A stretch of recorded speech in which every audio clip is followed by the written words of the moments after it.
Hey guys, welcome back to my channel. For those of you who are new here, my name is Hannah and I'm currently a full-time student pilot. And today I'm going to take you along on a day in the life with me. It is currently a little bit before 6 a.m. I just got to my training center. I have a flight this morning that I'm going to be doing. So I got here a little bit earlier. Our flight's not supposed to be until 6:15, but we have to get here early to pre-flight the plane. So let me go do that really quick and then we'll do this. Probably going to be about a 2-hour flight this morning. Here's the plane I'm taking this morning. Gonna have to get her uncovered before we get started. We have fuel, which is a good sign because sometimes on these early morning flights the tanks aren't full, but we're good to go today. Gotta check our stall horn. And gotta make sure our pitot heat comes on. She is good and warm.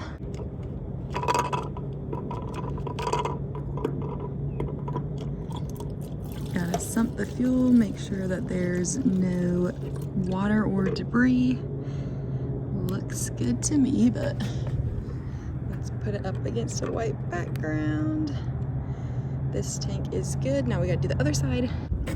Also have to check our oil and make sure that that is at a good number. Already we are right at 6, so that's good.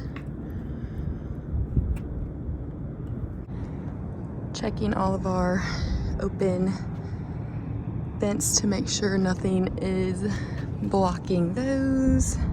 If there was water, it would be clear on the bottom. They dye the fuel so that we can tell if there's any water in there, but we are good.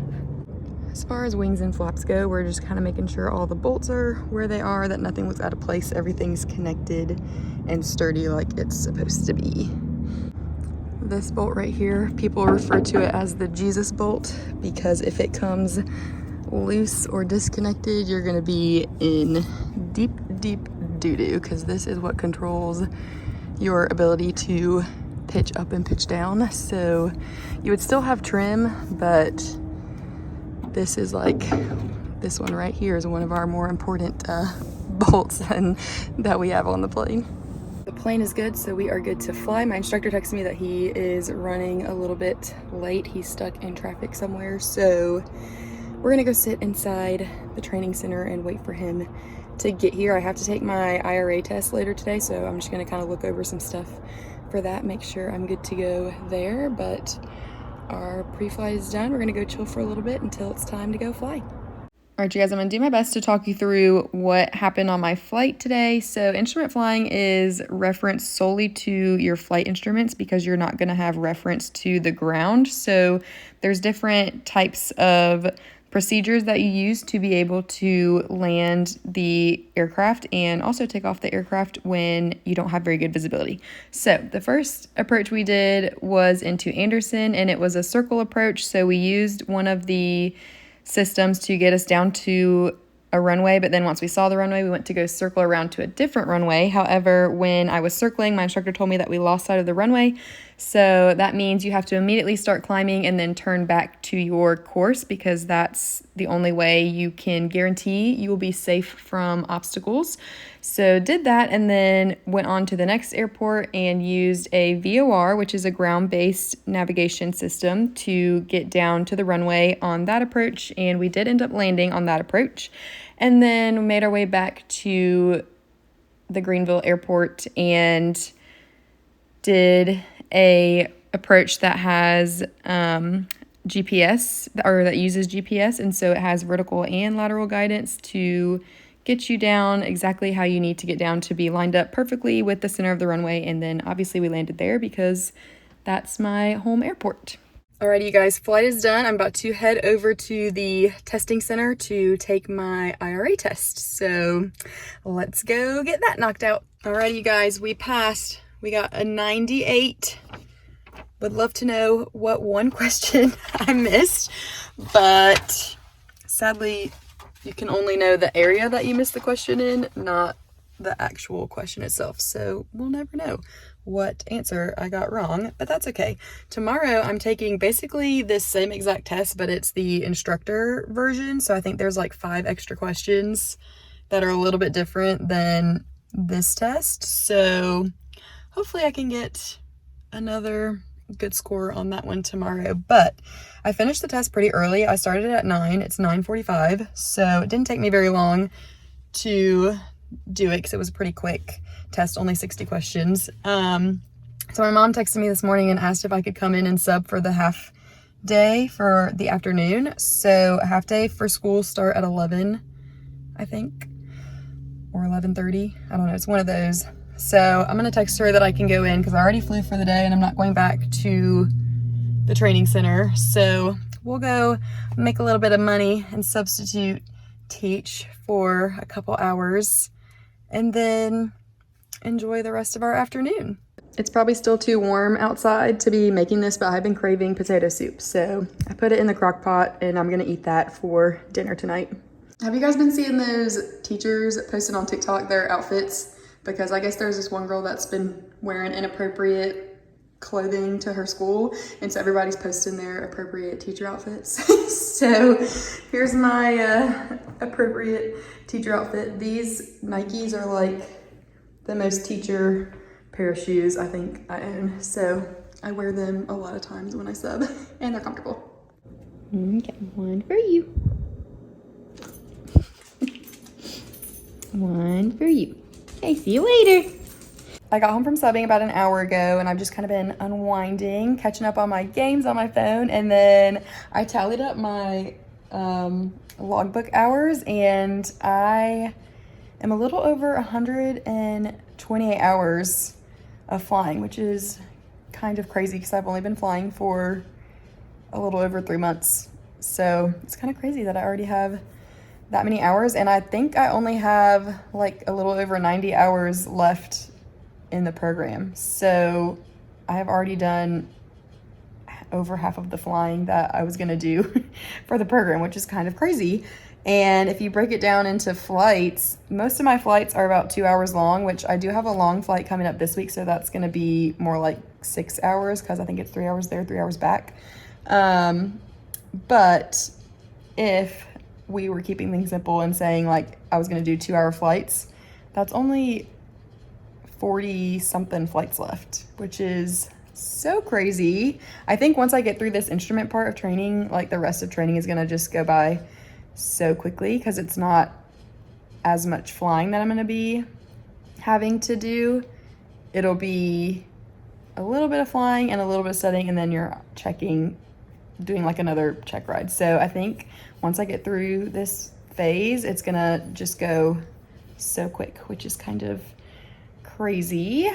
But I need to do my devotions for the day, so I'm gonna do that really quick. And then because I had been studying for the IRA test that I did today and then the instructor one that I'm gonna be taking tomorrow, I haven't been studying as much of the ground knowledge that I need to know for my instrument oral once we get to the check ride.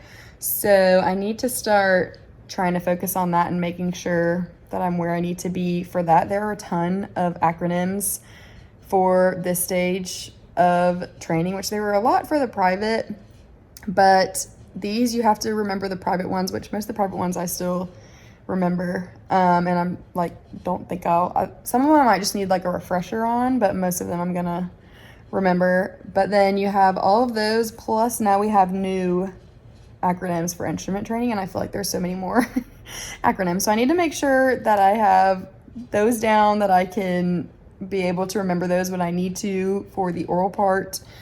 So once I finish my devotions, I'll probably start working on making a little study guide for that, because I think I only have 10 hours worth of flying left, and then it'll be time to start getting ready for my instrument check ride prep. So need to make sure that I am not too far behind on the ground knowledge there. So gonna work on that, and then probably just do a little bit of stuff around the house. My room, it's not crazy messy, but I do need to like tidy it up a little bit. So probably kind of do that in between studying. I have some clothes in the laundry I need to fold, so we're just gonna study for a little bit, do a little bit of chores, and then study a little bit, do chores, because I cannot just sit and study for hours. That's like never worked for me. So I have to take little breaks. I usually set a timer, like study for 30 minutes and then go do something else, study for 30 minutes, go do something else. So